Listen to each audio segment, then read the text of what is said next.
Habang kumakalat online ang mga kwento tungkol sa misteryo ng moon flyby, ang totoo mas simple, pero mas interesante. Sa misyon ng Artemis II, ang spacecraft na Orion ay dadaan sa likod ng moon bilang bahagi ng planned trajectory. At dito nanggagaling ang tinatawag na signal loss. Hindi ito glitch, hindi ito anomaly, at hindi rin ito failure. Ito ay expected. Kapag ang spacecraft ay nasa far side ng moon, ang mismong katawan ng moon ang humaharang sa direct communication sa Earth. Walang radio signal na makakatawid, walang real-time contact sa mission control, at walang live data transmission.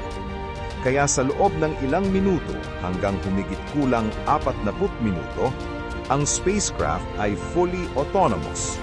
Ibig sabihin, nakadepende ito sa pre-programmed systems at on-board navigation. Paglabas nito mula sa far side ng moon, automatic na bumabalik ang communication link sa Earth. Normal ito sa lahat ng lunar missions. Pero ang dahilan kung bakit ito mahalaga ngayon ay dahil mas malaki ang nakataya kesa dati. Ang Artemis program ay hindi lang simpleng balik-buwan mission. Ito ay bahagi ng mas malawak na strategy ng NASA at international partners para mag-establish ng permanent presence sa lunar orbit at surface.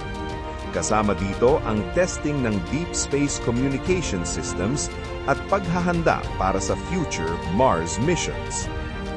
Habang nangyayari ito, lumalakas din ang space programs ng ibang bansa. Ang China ay may sariling long-term lunar plans at ang Russia ay patuloy na nagpapalawak ng space capabilities nito. Dahil dito, ang buwan ay hindi na lang scientific destination. Nagiging strategic zone na rin ito para sa future space infrastructure. May mga usapan tungkol sa resources tulad ng water ice sa lunar poles na posibleng magamit para sa fuel at long-term missions. Kaya ang tunay na importansya ng Artemis missions ay hindi tungkol sa misteryo o takot, kundi tungkol sa unang hakbang sa bagong phase ng space competition. At ang signal blackout na nangyayari sa far side ng buwan, hindi ito kababalaghan.